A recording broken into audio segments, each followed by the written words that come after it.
I was still gripping my boarding pass when the man at the gate looked at me like I'd inconvenienced his entire day just by existing. He didn't raise his voice, didn't insult me outright, but there was something in the way his eyes flicked from my face to my clothes and back again that told me everything. You know that look. The one that says I've already decided where you belong. 3 minutes later, my first-class seat was gone, replaced with a middle seat in the back, and I was standing there wondering how a simple flight home had turned into a quiet humiliation in front of a crowd of strangers. What nobody around me knew, what made the whole thing almost surreal, was that I had just come from the biggest professional win of my life. 48 hours earlier, I'd been sitting at a glass table in a downtown high-rise finalizing a deal that would change my company forever. We'd outmaneuvered competitors who had underestimated us for years. The ink was dry, the congratulations were over, and all I wanted was to get home, sit in my own space and breathe. That's why I dressed the way I did. Comfortable, simple, no sharp suit, no jewelry screaming status. I've learned that sometimes the best way to see the truth in people is to stop announcing who you are. The airport was loud in that familiar way, rolling suitcases, overlapping announcements, the constant hum of movement. When they called for first-class boarding, I stepped forward without thinking. This was routine for me. I handed over my pass and passport, already half-focused on the email I'd be answering once I was settled. The scanner beeped red. The agent frowned, scanned it again, then sighed dramatically like I was a broken machine he didn't feel like fixing. "There's an issue with your seat," he said, not meeting my eyes. "What kind of issue?" I asked, keeping my voice neutral. "You've been reassigned," he replied. "Equipment change." That explanation didn't sit right. I knew the aircraft. I knew the route. But before I could say anything else, he slid a new boarding pass toward me. Seat 28E. Middle. Economy. Way in the back. It wasn't just a downgrade, it felt like a message. "I paid for first class," I said quietly. "That seat." He finally looked up then, and there it was again, that look. Annoyance mixed with certainty. "The system reassigned you. Those are your options. Take it or rebook tomorrow." Before I could respond, someone stepped up beside me.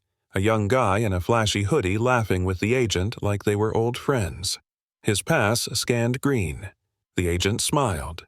"You're good to go, sir. Seat 2A. I watched him walk down the jet bridge, already pulling out his phone, already comfortable.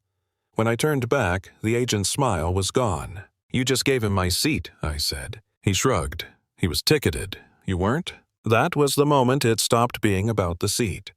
I asked for a supervisor, then for the lead flight attendant. He waved me through like he couldn't wait to be rid of me. I left the new boarding pass on the counter and walked down the jet bridge with my heart pounding, not from fear, but from something colder. Clarity.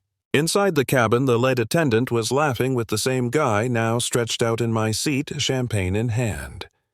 When she saw me, her smile froze for half a second, just long enough for me to notice. "Economy is down the aisle," she said. "I believe that's my seat," I replied, holding up my original pass. She stepped between us, her tone shifting instantly. "Sir is seated correctly. You need to move along." People around us were watching now. I could feel it. I explained what had happened at the gate, how my seat had been taken and reassigned.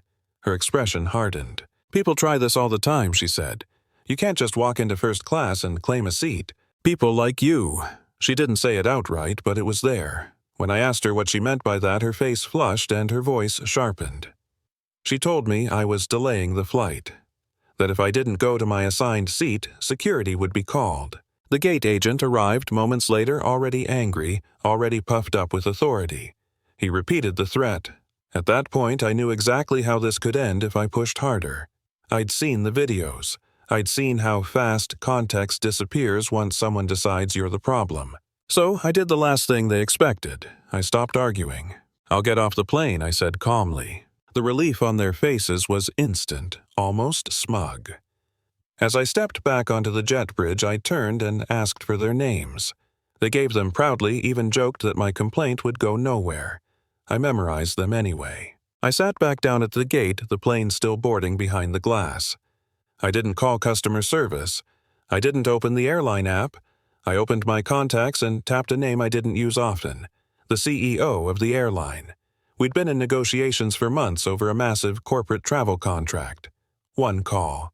He answered immediately, cheerful at first, asking if I was in the air yet. When I told him where I was, what had just happened, the line went silent. Then his voice changed. Completely. Within minutes, he was barking orders to people I couldn't hear. The plane had already pushed back, but he recalled it anyway. I watched through the window as it stopped, then slowly rolled back toward the gate. Passengers inside were confused. Crew members looked panicked. The station manager met me on the jet bridge, pale and sweating, apologizing so fast he tripped over his own words. When we stepped back onto the plane, the atmosphere had shifted. The same people who had dismissed me earlier now couldn't look me in the eye. The manager didn't hesitate. He fired the gate agent, then the lead attendant, then the rest of the crew who had stood by and watched. The man in my seat was escorted off, stunned and angry.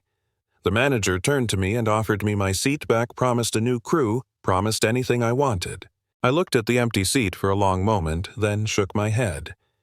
"You're fixing this because you know who I am." "Now," I said. "That's not justice." I left the plane again, this time on my own terms. I took a private flight. I kept my meeting. And over the next weeks, I used every ounce of leverage I had to force real change. The contract stayed, but the terms changed. Independent audits, mandatory bias training, millions redirected into programs supporting underrepresented businesses. Real consequences, not just apologies. Months later, the truth came out. It turned out this wasn't an isolated incident. It was a pattern. Seats reassigned people, profiled cash taken under the table. The two employees who thought they'd humiliated a nobody in comfortable clothes were exposed for something much worse.